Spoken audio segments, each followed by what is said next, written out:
Saludos amigas y amigos, bienvenidas y bienvenidos a su canal Los Comentarios de Héctor Rodríguez Pimentel. Señores, la calle está que es un caos total. La ciudad capital no hay forma de circular. No sé qué está pasando, pero en los últimos días uno dura una hora para llegar para recorrer 1 kilómetro en la ciudad. Increíble lo que está pasando. Y ahí yo veo el director del Intran que dice que está estudiando un plan para terminar con el caos del tránsito en la ciudad capital. Bueno, nosotros esperamos que el señor Morrison termine rápido ese estudio que está haciendo, porque eso no lo aguanta nadie. Lo que eso está representando en gastos para la familia, gastos de combustible, tiempo en el trabajo, retraso de la hora de entrada a las labores, y lo que está representando para el propio gobierno.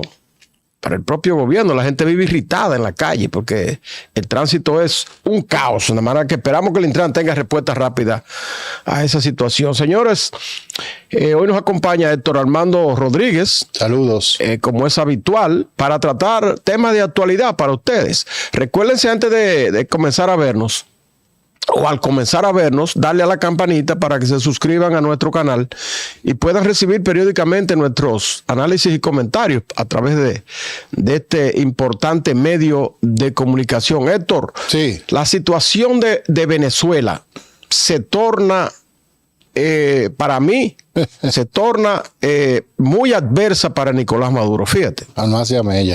Los días de Nicolás Maduro yo los veo en el universo, los veo contados. Lo veo contados y es muy difícil que él pueda llegar al 10 de enero, que es la fecha de cambio de mando, sin que salga del Palacio de Miraflores. Que Dios lo oiga. Mira qué ha pasado con el exilio de Edmundo González. Edmundo González se asiló. Primero él se refugió de las garras de Maduro en la Embajada de los Países Bajos en Caracas. Luego entró en conversaciones con el gobierno español y de buenas a primeras él cambia la embajada de los Países Bajos y se va a la embajada de España en Caracas. De ahí el gobierno de España le pide salvoconducto al gobierno venezolano y Nicolás Maduro se frotó las manos. Dijo, bueno, qué bueno, ya que este hombre se me va de aquí.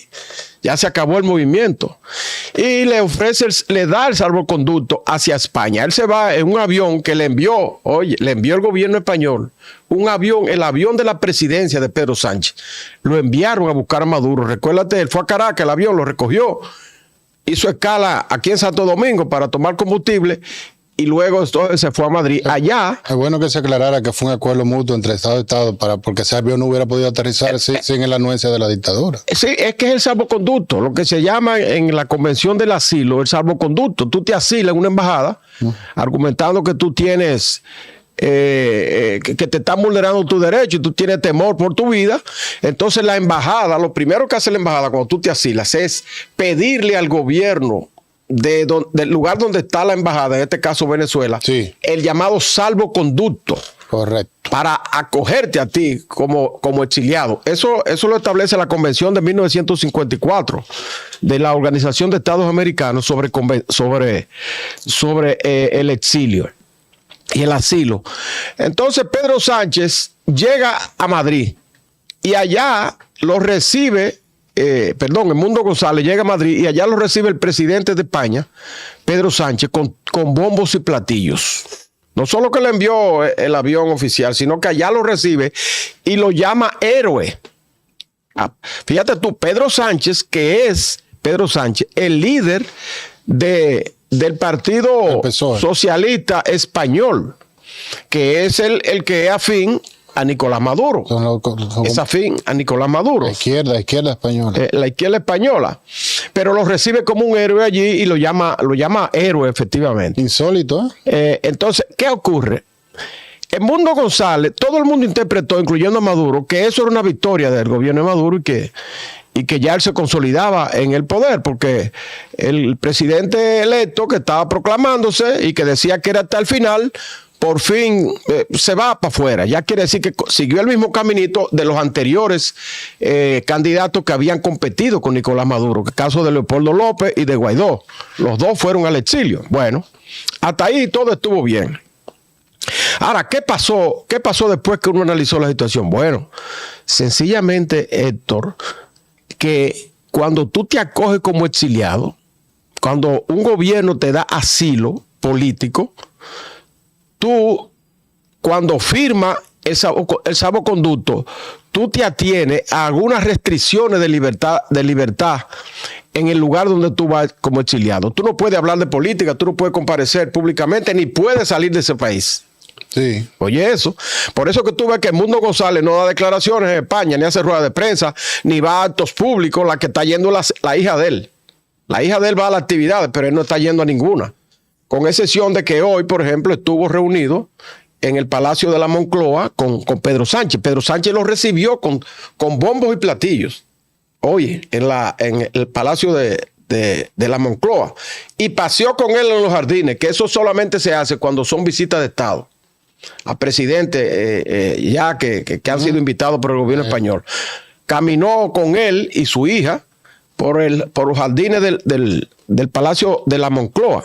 Bueno, pues, por eso Pedro, entonces, Edmundo González, en su condición de asilado en España, no puede participar en actividades políticas. No puede participar porque así lo establece. ¿Por qué los Estados Unidos, por ejemplo, no firmaron esa convención sobre asilo? Porque, fíjate, tú no te puedes ir a asilar a una embajada norteamericana. Porque Estados Unidos no es parte de ese, aunque está dentro del continente americano, de la OEA, no es parte de esa convención. ¿Por qué Estados Unidos no lo hizo? Porque Estados Unidos es celoso de los derechos individuales de la gente. Y ellos alegaron en el momento en que se iba a firmar ese pacto, esa convención, ellos alegaron que no podían restringir a un exiliado de ellos en su territorio a que tuviera libertad de expresión, de movimiento y de reunión. Entonces ellos no firmaron eso, los Estados Unidos, pero los otros países lo firmaron. Entonces cuando se asila Edmundo González, él se atiene a esas condiciones en España, pero en esas condiciones no puede ayudar a la causa de la oposición, porque él va a ser allí una persona muda, que no se va a poder trasladar a ningún lado, no va a poder ir a un foro de la Unión Europea ni nada de eso. Entonces, todo ahí bien hasta ahí. Ahora, ¿qué ocurrió en el día de ayer? Que el Parlamento español emitió una resolución mediante la cual le solicita al gobierno español que reconozca a Edmundo González como el presidente electo de Venezuela. Wow. ¿Y quiénes votan en esa asamblea del Parlamento? Quienes votan son los opositores a Pedro Sánchez. Es decir, el Partido Popular, el PP, y los partidos minoritarios, pero minoritarios que apoyaron a Pedro Sánchez para que él formara gobierno en las elecciones pasadas. Recuérdate que Pedro Sánchez perdió las elecciones, pero como en España hay un sistema parlamentario, él pudo, haciendo coaliciones con los partidos pequeños, a formar gobierno. Y él entonces formó gobierno y en ese aspecto continuó en el poder. Fue una astucia política de él, porque Pedro Sánchez es un político bastante hábil. Entonces, el Parlamento, como quiera, con el voto negativo de lo del PSOE, aprobó la resolución pidiéndole al gobierno español que... Cuando Pedro Sánchez recibe esa resolución del Parlamento, las resoluciones en el Parlamento allá, en los países parlamentarios como España, son casi un decreto, son casi un mandato. Sí, claro. Porque ahí es que se forma el gobierno. Correcto. No es como aquí, el Parlamento aquí, el Congreso puede emitir una resolución y el Ejecutivo si quiere le hace caso y si quiere no le hace caso, porque no tiene nada que ver, son poderes diferentes. Allá el poder parlamentario allá es vinculante. Es el mismo poder, efectivamente. Sí. Y ahí mismo contando, usted sabe que la oposición del mismo presidente del PSOE en el pasado gobierno fue objeto de críticas por esta oposición que hoy lo apoya en el Parlamento, de recibir financiamiento por la dictadura de Nicolás Maduro. Ahora, ¿qué hace Pedro Sánchez? Porque indiscutiblemente que Pedro Sánchez está involucrado en esta estrategia para derrocar a Nicolás Maduro. Eso es sin duda. Pero ¿qué hace él? Como su partido en el Parlamento votó en contra de la resolución, entonces él dice de manera astuta, yo no puedo acceder a esa petición del Parlamento español, pero lo voy a someter a la Asamblea de la Unión Europea. Él es presidente de la Unión Europea en este momento. Tú sabes que la presidencia de la Unión Europea es rotativa. Ahora le toca a España. Él es presidente.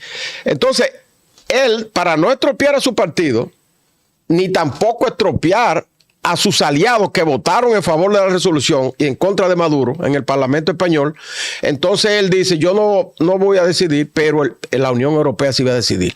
Entonces, ¿qué va a decidir la Unión Europea? Indiscutiblemente en contra de Maduro. Ellos fijaron posición apoyando a Edmundo González. Efectivamente, la Unión Europea ha estado muy cerca de la oposición venezolana. Y recuérdate que Maduro le impidió a ellos. Ursula von der Leyen. Maduro le impidió ser observadores en las elecciones, o sea que le impidió la entrada al Parlamento a la Unión Europea. Sí. Entonces, cuando la Unión Europea resolute reconociendo que Edmundo González es el presidente electo de Venezuela, entonces ya Edmundo González se sale de las restricciones de la Convención de Asilo. Y puede entonces ya hablar, porque ya... hacer proselitismo político en España. Exacto. No, y puede incluso formar un gobierno en el exilio. Decretos allá, ¿no? Puede formar un gobierno en el exilio, con su gabinete y todo. En España lo puede hacer. Y al formarlo ya se convierte entonces en un gobierno paralelo al de Nicolás Maduro. Un Guaidó. Con la ventaja, no un Guaidó, porque Guaidó era en España, en Venezuela, en la parte interna. Este va a ser un presidente en el exilio, como ha habido muchos presidentes en el exilio. Recuérdate, cuando tumbaron a Aristide en Haití, los Estados Unidos le permitieron y le dieron fondos para que él hiciera un gobierno en el exilio, en los Estados Unidos. ¿Tú no te recuerdas de eso? Sí, sí. Y luego Aristide, los mismos americanos lo llevaron en un avión a Haití a tomar posesión localmente. Es decir, que parece que se quiere repetir la misma historia y esta vez los protagonistas es la Unión Europea, no los Estados Unidos, con el caso de Edmundo González. Ya cuando la Unión Europea, que de acuerdo a lo que dijo Pedro Sánchez, va a sesionar en los próximos meses, cuando la Unión Europea proclame como presidente electo de Venezuela a Edmundo González podrá formar gobierno en España. Y a partir de ahí la situación de Maduro se complica. Se complica bastante porque ya va a tener un gobierno financiado por la comunidad internacional, probablemente la Unión Europea, y quizás se agreguen las Naciones Unidas y hasta la propia OEA y muchos gobiernos que ya están en contra de Nicolás Maduro, porque Nicolás Maduro se ha creado 200 frentes contrarios. Ellos están como una ametralladora respondiéndole a todo el mundo, insultando a todo el mundo, insultando a Luis Abinader, insultando a España. Cuando salió esta resolución del Congreso Español, Nicolás Maduro se evacuó en las autoridades españolas. Definitivamente estamos observando y estamos siendo testigos de la historia y de un verdadero conflicto mundial geopolítico en el cual Venezuela es protagonista. Y nosotros, de la mano del presidente Luis Abinader, hemos entrado en el escenario geopolítico mundial también como protagonista. Es así. Siendo un país tan pequeño, con una población tan pequeña, vamos a jugar un papel preponderante en los próximos años en lo que es la guerra entre totalitarios y democracia. Eso es así. Y fíjate tú, Héctor, que Nicolás Maduro, como te decía, se ha abierto muchos frentes. Pero debo explicar por qué a la directa audiencia, excúseme, debido a que el apoyo que mantiene Nicolás Maduro, ahora él mismo ha solicitado el ingreso al BRIC, al igual que otros países, y definitivamente tiene el apoyo incondicional de esas potencias totalitarias, incluyendo Rusia y China, lo cual no van a ceder en su papel de presionar. Es lógico, porque, como tú dices, Occidente. La geopolítica mundial... Tratar de acorralarlo aquí en el Caribe. La geopolítica mundial coloca a esos países, Rusia y China de un lado, y a los Estados Unidos y los países occidentales. Mi premonición es que viene una guerra fría en el Caribe ahora. Por el otro lado, pero fíjate una cosa. De espías. El caso de Maduro y de Venezuela no es un clásico pugilato de geopolítica. Porque sus principales amigos, los que deberían estar del lado de él defendiéndolo, lo están adversando. Se ha comportado muy mal. Él ha abierto 200 frentes, como te dije. Mira, tiene el frente de Lula ahí mismo, vecino. Tiene el frente de Milei, vecino. Tiene el frente del gobierno de Chile, que es un gobierno, en cierto modo, también socialista.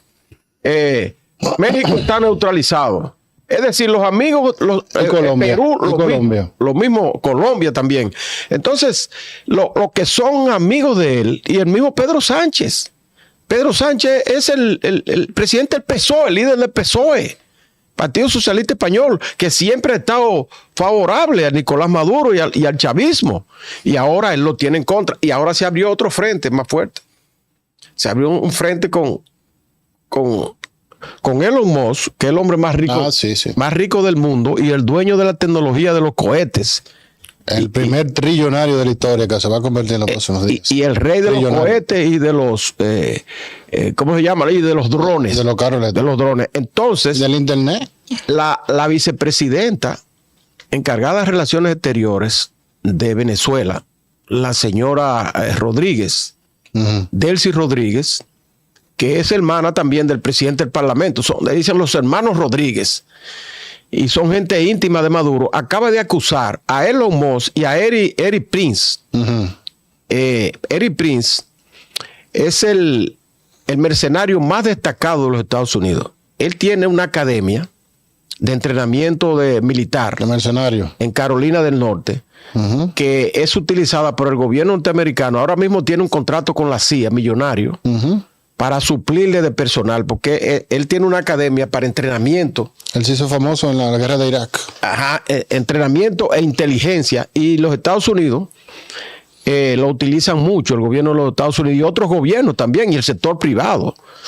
Ellos fueron los que lucharon contra ISIS también ahora en Alepo y Siria, toda esa guerra. Efectivamente, Eric Prince la década pasada es lo que se llama la privatización militar del siglo XXI. Que ya los gobiernos no van a pelear con ejércitos propios, sino con ejércitos prestados. ¿Tú viste los mercenarios que usó Putin? Exactamente. En la guerra contra Ucrania. Bueno, pues Eric Prince y Edmond Los han sido acusados por Delcy Rodríguez como que encabezan una conspiración contra el gobierno de Nicolás Maduro.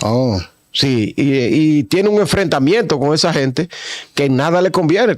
Tú recuerdas cuando Fidel Castro se impuso en el 59 en Cuba, fueron muchas las excursiones militares que salieron de la Florida a combatir a Fidel, sin el consentimiento ni siquiera del gobierno de los Estados Unidos. Porque financiada por la mafia. En el Estados Unidos el asunto armamentista y militar se mueve también en el sector privado. Fíjate tú, los que mataron a Moïse en Haití ahora, el presidente Moïse, fue un ejército privado que se armó en la Florida, de colombianos. Ahí no estuvo involucrado ningún gobierno, ni el gobierno de Estados Unidos, ni el gobierno de Colombia, pero se formó un grupo de mercenarios que vinieron y lo mataron. Compañías que se dedican exclusivamente para eso. Entonces el pleito de Nicolás Maduro con esa gente no le conviene.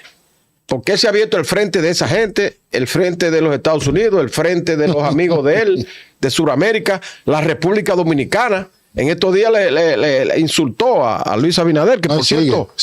Por cierto, Luis no ha contestado y yo creo que no debe contestar a improperio de esa naturaleza. No, porque en comunicación política, si te están acusando de un tema negativo, tú no debes responder ese tema negativo para no extenderlo. No, además la estatura. Abinader es un presidente democrático, electo democráticamente, de manera abrumadora por su pueblo, recientemente, mientras que Maduro es un hombre que se ha robado unas elecciones. Es un ladrón de elecciones. Dios mío. Se ha querido proclamar presidente sin haber tenido los votos necesarios. Sin vergüenza. Efectivamente, entonces no debe contestarle, pero el caso es lo que la conclusión es, Héctor, que para mí es inminente la caída de Maduro. Sus días están contados y yo pienso que no llega al 10 de enero para estar fuera del Palacio de Miraflores. Amigas y amigos, recuérdense darle a la campanita para que se suscriban a nuestro canal y de esa forma reciban periódicamente nuestros análisis y comentarios.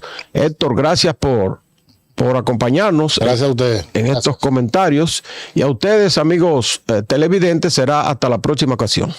Bye bye.